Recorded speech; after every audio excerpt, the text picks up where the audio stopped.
नमस्कार. आपल्या नीटच्या आलेल्या स्कोरनुसार आपण कोणती काउन्सिलिंग करावी म्हणजे आपल्याला लवकर कॉलेज मिळेल. थोडक्यात एकच आहे की जर तुम्ही प्रॉपर काउन्सिलिंग केली. काउन्सिलिंग म्हणजे काय? तर वेबसाईटवर रजिस्ट्रेशन आणि चॉईस फिलिंग वगैरे आणि नंतर अलॉटमेंट. तर हे सगळे ऑनलाईन कामं असतात. पण सोबतच वेगवेगळ्या राऊंडचे वेगवेगळे नियम असतात. तर या सगळ्या प्रक्रियेला आपण काउन्सिलिंग म्हणतो.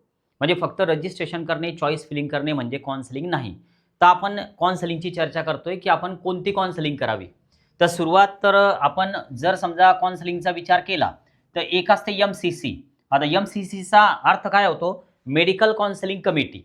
आता या वेबसाईटवर रजिस्ट्रेशन कुणी करावं किंवा किती स्कोअरवाल्यांना या वेबसाईटवर कॉलेज मिळू शकतं, तर ते थोडं लक्षात घ्या. म्हणजे कॅटेगरी बेनिफिट मिळतो, नाही मिळत, तर हे पण गरजेचं आहे. आणि आमच्या पेड काउन्सिलिंग जवळपास समजा आता फुल होत आलेलं आहे. तुम्हाला जर जॉइन करायची असेल तर तुम्ही सेंड क्यूआर असा मेसेज करा. कारण जवळपास लोकांसोबत कॉलवर बोलून झालेलं आहे. आम्ही नंबर शेअर केलेला आहे.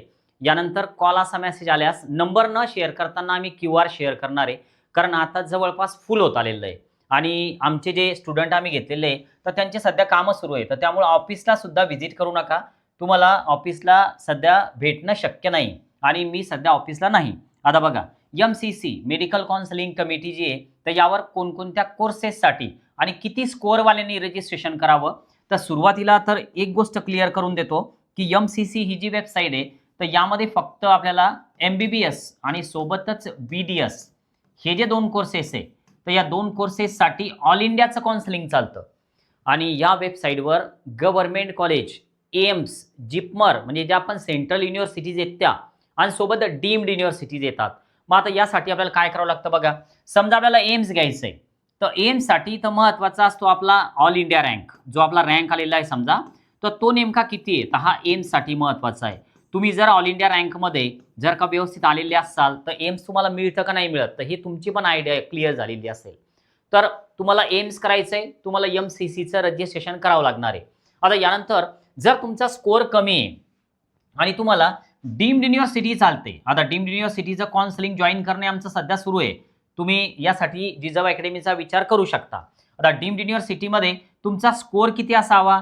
तर एक साधारण तुम्हाला जर एम-बी-बी-एस करायचं असेल तर मॅटर करतो तुमचा रँक. म्हणजे जर महाराष्ट्रामध्ये तुम्हाला ॲडमिशन करायची साधारण एक 5 लाखपर्यंत ऑल इंडिया रँक आहे तर ठीक आहे. पण तुमचा रँक जर का खूप वर गेलेला असेल 4-5 लाख, 6 लाख, 7 लाख असा झालेला असेल तर तुम्हाला डीम्ड युनिव्हर्सिटी, एम-बी-बी-एस, बी-डी-एस मिळू शकतं. पण ते आउट ऑफ स्टेट मिळू शकतं. तर त्यामुळं तुम्हाला इकडे एम-सी-सीचं काउन्सिलिंग करावं लागणार आहे डीम्ड युनिव्हर्सिटीसाठी. आता यानंतर गव्हर्नमेंट एम-बी-बी-एस कॉलेजसुद्धा यावर येतात. बी-डी-एस कॉलेजसुद्धा एम-सी-सीवर असतात. पण याचा कट ऑफ खूप हायर साईडला जातो. एम्सचा पण आणि गव्हर्नमेंटचा पण. फक्त कट ऑफ कुठला खाली येतो एम-सी-सीचा, तर तो डीम्ड एम-बी-बी-एस आणि बी-डी-एसचा. आणि याचं फी स्ट्रक्चर जे एम-बी-बी-एससाठी तुमची तयारी 22 लाख, 23 लाख, 24 लाख पर इयर पाहिजे. आणि बी-डी-एससाठी साधारण एक 4, 5, 6, 7 लाख पर इयरची तयारी लागते. तरच तुम्ही एम-सी-सीचा विचार करू शकता. तुमचा स्कोअर जो आहे तर तो इकडं मॅटर करत नाही. तुम्ही जस्ट क्वालिफाईड जरी असाल तरीसुद्धा डीम्डसाठी तुम्ही ट्राय करू शकता एम-सी-सीला. पण जर तुम्ही डीमच्या बजेटमध्ये बसत नसाल तर आणि स्कोअर कमी असेल तर तुम्ही एम-सी-सीचा विचार सोडून द्या. यावर सगळे गव्हर्नमेंट कॉलेज येणार आहे आणि गव्हर्नमेंट कॉलेज आपल्या स्कोअरमध्ये जर बसत असतील सध्या तर ते तर मग महाराष्ट्रामधून सुद्धा बसतात. तर त्यामुळं आता आपण पुढच्या वेबसाईटचा विचार करू, पुढच्या काउन्सिलिंगचा. नेक्स्ट जी काउन्सिलिंग आहे तर ती येते सी-ई-टी सेल. आता सी-ई-टीचं काउन्सिलिंग नाही, सी-ई-टी सेल नावाची एक महाराष्ट्र स्टेटची वेबसाईट आहे. तर या वेबसाईटवर आपल्याला रजिस्ट्रेशन करावं लागतं. आता हे रजिस्ट्रेशन किती स्कोअरवाल्यांनी करावं, याचा फायदा काय होऊ शकतो, कट ऑफ काय जाऊ शकतो, तर हे डिस्कस करू. बघा, सुरुवातीला तर या रजिस्ट्रेशनला साधारण ₹1000 एवढा खर्च येतो. एम-सी-सीचा खर्च वेगळा आहे, त्याला डिपॉझिट वगैरे पे करावं लागतं, तो खर्च थोडा जास्त असतो. पण सी-ई-टी सेलवर आपण जर ₹1000 पे करून जर का रजिस्ट्रेशन केलं तर त्या लिस्टमध्ये आपलं नाव येऊन जातं. आता हे कधी सुरू होईल? तर आता आजचा आपण व्हिडिओ बनवतोय जवळपास 20 जुलैचा. अजून एक 4-5 दिवसांमध्ये सी-ई-टी सेलची नोटीस येण्याची शक्यता आहे. आता हे कोणकोणत्या कोर्सेससाठी रजिस्ट्रेशन असतं 1000 वालं? तर यामध्ये एम-बी-बी-एस असतं आणि त्यानंतर बी-डी-एस, बी-एम-एस, बी-एच-एम-एस, फिजिओथेरपी, अलाइड कोर्सेस आहे इतर. तर हे सगळं रजिस्ट्रेशन तुमचं ₹1000 मध्येच होऊन जातं. म्हणजे थोडक्यात वेगळी फी, MBBSची वेगळी फी, BDSची वेगळी फी असं करायचं काम पडत नाही. आता हे रजिस्ट्रेशन किंवा ही काउन्सिलिंग कोणी करावी? तुम्ही जस्ट क्वालिफाईड जरी असाल तरी तुम्ही हे रजिस्ट्रेशन करणं गरजेचं आहे. कारण महाराष्ट्राच्या मेरिट लिस्टमध्ये तुम्हाला जर काही चॉईस फिलिंग वगैरे करायच्या असतील, मग त्या फिजिओथेरपीच्या असतील, अलाइड कोर्सेस असतील दुसरे किंवा MBBS, BDS असेल, तुमचे मार्क्स चांगले असतील किंवा कमी असतील, फक्त महाराष्ट्रामध्ये तुम्हाला भाग घ्यायचा आहे, तर तुम्हाला CET सेलचं रजिस्ट्रेशन करावंच लागणार. तुमच्याच्यानं जर का CET सेलचं रजिस्ट्रेशन हुकलं, तर तुम्ही महाराष्ट्राच्या लिस्टमधूनच बाद होता. तर त्यामुळं CET सेलचं रजिस्ट्रेशन करावंच लागणार. तुम्हाला कोर्स कोणता करायचा हे मॅटर नाही करत. MBBS, BDS, BMS, BHMS, physiotherapy अजून वेगळे कोर्सेस जे येतात नीटमधून, त्या सर्वांसाठी हे 1000चं रजिस्ट्रेशन असतं. आता CET सेलवर सुद्धा 2 प्रकारचे कोटाज येतात, लक्षात घ्या. एक तर एक स्टेट कोटा असतो की जो ऑल कोर्सेससाठी आहे, मी सांगितल्या पद्धतीनं. पण एक वेगळा ऑल इंडिया कोटा असतो. म्हणजे थोडक्यात हे जे आपण अगोदर डिस्कस केलं, तर हे MCCचा ऑल इंडिया कोटा वेगळा. पण CET सेल ही स्वतःचा एक ऑल इंडिया कोटा कंडक्ट करते की ज्यामध्ये फक्त महाराष्ट्रातलेच कॉलेज येतात आणि ते पण MBBS, BDS वाले कॉलेज नसतात. या ऑल इंडिया कोटामध्ये फक्त आयुषचे कोर्सेस म्हणजे BMS, BHMS, BUMS यासारखे आयुषचे कोर्सेस या ऑल इंडिया कोटामध्ये येतात. आता याच्या रजिस्ट्रेशनचा खर्च 1000 रुपये नसतो. तर यासाठी तुम्हाला मागच्या वर्षी 2000 रुपये लागायचे. आता यावर्षी किती खर्च येतो तर ते अपडेटेड येईलच. आणि सोबतच यामध्ये 50,000 रुपये डिपॉझिट सुद्धा असतं की जे साधारण 1 वर्षभर CET सेलला तुमचं अडकू शकतं, नंतर ते रिफंड मिळतं. तर हे झालं CET सेलबद्दल. आणि आता पुढची जी वेबसाईट येते तर ती AACCC. आता ही वेबसाईट नेमकी कुणाची कोणासाठी आहे तर हे लक्षात घ्या. यामध्ये काय होतं की ऑल इंडियाची ही वेबसाईट आहे. ऑल इंडिया म्हणजे पूर्ण भारतामधले सगळे कॉलेज जे गव्हर्नमेंट कॉलेज असतील, डीम्ड युनिव्हर्सिटीज असतील, तर हे या वेबसाईटवर येतात, प्रायव्हेट कॉलेज सोडून. प्रायव्हेट कॉलेज कुठे येतील तर प्रायव्हेट कॉलेज तुम्हाला CET सेलवरच पाहायला मिळतील. Semi government college, private college हे CET सेलवर येतात. तर त्यामुळे म्हटलं की तुम्हाला गव्हर्नमेंट कॉलेज पण इथंच मिळतात. म्हणजे सगळे कॉलेज तुम्हाला इथं मिळतील डीम्ड युनिव्हर्सिटी सोडून. थोडक्यात CET सेलचा विचार सर्वांनी करावा. CET सेल स्किप करू नका. आता पुढचा जो येतो तर तो AACCC. आता AACCC मध्ये ऑल इंडियाचे सगळे कॉलेज येतील. यामध्ये गव्हर्नमेंट कॉलेज असतील BMSचे, त्यानंतर यामध्ये डीम्ड युनिव्हर्सिटी असतील. आणि आता यावर कोणते कोर्सेस असतात तर यावर असतं BMS आणि सोबतच असतं BHMS आणि BUMS, हे पण यावरच येऊन जातं. फक्त आता यात कट ऑफ किती असतो, जसं आता समजा यावर CET सेल तुम्ही क्वालिफाय जरी असाल तर तुम्हाला रजिस्ट्रेशन बंधनकारकच आहे. याच्याशिवाय तुम्ही महाराष्ट्रामध्ये राहू शकत नाही. तर त्यामुळे मग स्कोअर एवढा आहे सर, मग करू की नको? तुम्ही रजिस्ट्रेशन करा. तुम्हाला रिपीट जरी करायचं असेल तरी CET सेलचं रजिस्ट्रेशन करा. आता या वेबसाईटचं रजिस्ट्रेशन कोणी करावं?